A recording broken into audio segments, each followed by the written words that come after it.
Casino Pier is one of several boardwalk parks in the Jersey Shore, but it's the only one in the town where the Jersey Shore actually took place.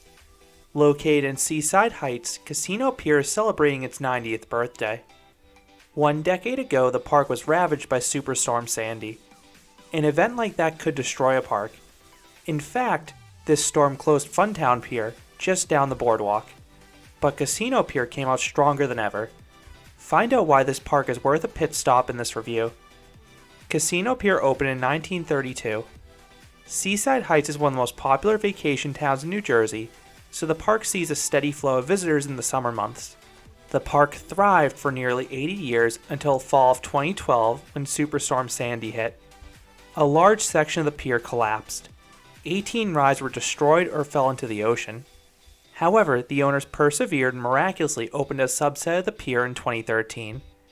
In 2016, the park rebuilt the pier and had its official grand reopening. Then in 2017, the park acquired 1.36 acres of beach from the city. They used this land to build their biggest coaster ever in Hydrus, a Gerstlauer Eurofighter, with a beyond vertical plunge and 3 inversions. This coaster was originally supposed to be placed in the pier where the Jetstar and Starjet roller coasters once stood, but building it over land was better for the ride's longevity. The land swap came at a cost though. Casino Pier gave up their classic 1910 carousel to the city, who intends to rebuild the attraction in a new home later this year. Casino Pier is one of the primary attractions in the Seaside Heights boardwalk. The pier is bustling with energy, particularly on summer nights, and this energy carries over into the park. Casino Pier is zero theming, but rides are packed close together so there's a ton of motion at all times. I'm torn whether I prefer this park by day or night. It is amazing to see how close this park is to the beach and ocean during the day, but the rides themselves look even better at night because most of them have great lighting packages. This place feels sort of similar to a nicer looking permanent carnival. Then you have the Breakwater Beach water park just a few blocks away that Casino Pier also owns. Casino Pier is a free admission park. You can pay per ride or purchase a wristband. Most kiddie rides cost 2 to 3 credits, and adult rides cost between 4 and 10 credits. Each credit costs $1. This is the best option if you only want to ride maybe 1 to 2 or 3 rides. Alternatively, you can buy a wristband if you plan to ride a lot of attractions. Casino Pier seems to do a lot of specials, so check what the best option is on the day of your visit. The cheapest option I see on the website currently is $40 to $45 for a 2-hour wristband, but I have purchased an all-day one in the past for less. A combo wristband between the amusement and water park is currently offered at $75 online. Breakwater Beach does not have free admission, so you need to purchase some sort of ticket to get in, which ranges from $33 to $43 for adults, depending when you arrive. You will also need to pay to park. Like many amusement parks situated by the beach, parking is not free. You can either find street parking or utilize one of many parking lots around the park. The latter have typically cost me about $10, which is pretty fair given the proximity to a super touristy beach. Operations at Casino Pier are mixed. On one hand, dispatches are pretty fast. This keeps lines manageable. The coasters usually have a 10 to 15 minute wait at worst. The longest line routinely is for the Centrifuge Indoor Scrambler due to its popularity, limited throughput, and slow loading. A full queue for this one can take roughly a half hour. Casino Pier is usually open late. However, this park's closing time depends how busy the beach and boardwalk are. This makes the park susceptible to closing early, particularly on days with inclement weather. In fact, they're known to not even open if there's really bad weather. Casino Pier is a well-rounded ride lineup. There are only a few roller coasters, but there are plenty of other attractions for kids, families, and thrill seekers. Hydrus is the best coaster. This Gerstlauer Eurofighter features a super compact layout, but packs in plenty of fun elements. The Beyond Vertical Drop delivers strong ejector airtime. The Vertical Loop and Barrel Roll both offer nice hang time. And it's very rideable too between the relatively smooth track work and the lap bar only restraints. Hydrus is short, but it's a great fit for a park like this, which I cover in its own review. Pirate's Hideaway is a bizarre creation from Wisdom Rides. This is an indoor coaster inspired by the old Wizard's Cavern. It starts with a spiral lift hill before navigating a few outdoor drops. Then you head inside. But you don't see pirates in there. They're hiding. You literally see nothing in there. It is just a big empty warehouse.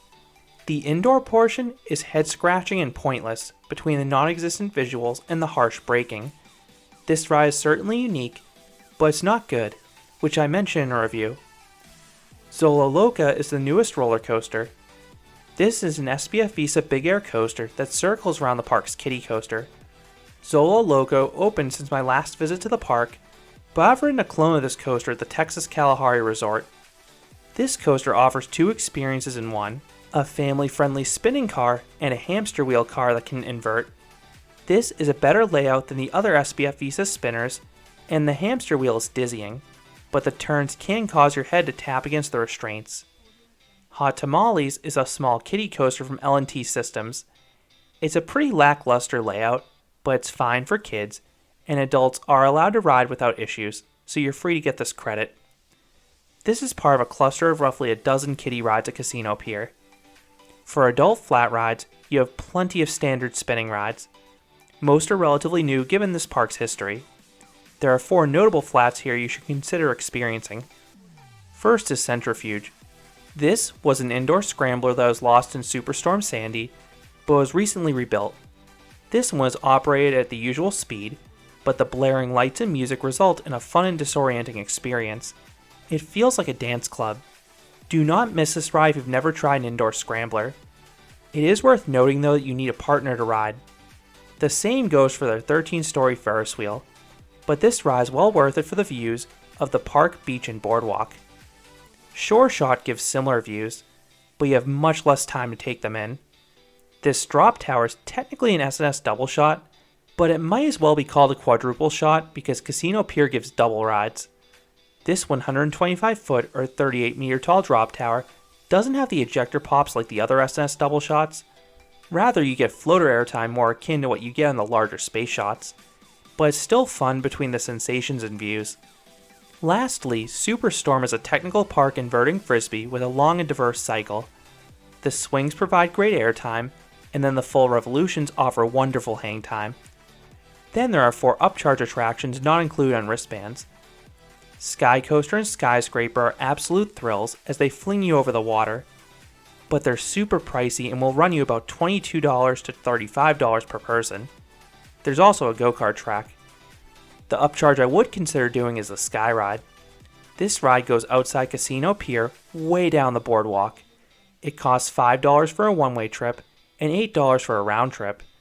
The views aren't as impressive as the Ferris wheel, but you do get a better tour of the boardwalk. As for dark rides, Casino Pier lost Stillwalk Manor and Sandy. Now they just have an OK Funhouse and Surf Shack. I would love to see them get another traditional dark ride in the future. Casino Pier also no longer has any water rides. They had a flume, but that was also lost in Sandy. However, you do have Breakwater Beach. I have not visited this water park, but it appears to have a small mix of tube, mat, and body slides. There are also some attractions beyond the rides. Casino Pier owns 2 different mini golf courses, including Wacky Rooftop Golf, which is filled with obstacles. Then there is also a sizable arcade chock full of modern games. With most boardwalk parks, I typically recommend getting food outside the park, but Casino Pier serves really good pizza. I can never resist a slice when I'm there. So do I recommend Casino Pier? If you're in Seaside Heights on vacation, absolutely. This is a solid boardwalk park. You have a good headlining coaster in Hydrus, plus a few other nice rides. There are enough rides for all tastes and thrill levels. There are 8 New Jersey boardwalk parks. Maurice Piers is easily my favorite, but this is a close third behind Playland's Castaway Cove. There is a pretty significant drop-off in quality after these 3 in my opinion. Now, because of the proximity of all these boardwalk parks to each other, it is possible to hit multiple parks in a single day if you're on a coaster road trip in search of credits, but Casino Pier is worth a few hours to enjoy the atmosphere and flat rides beyond the coasters. So those are my thoughts on Casino Pier, the Boardwalk Amusement Park in Seaside Heights, New Jersey. What are your thoughts on this park? Do you agree it's now stronger than ever just 1 decade after Sandy? Let me know what you think down in the comments. If you enjoyed this review, I'd appreciate it if you gave this video a like, and you considered subscribing, because there'll be a lot more roller coaster and amusement park videos here at Canopy Coaster. Thanks for watching.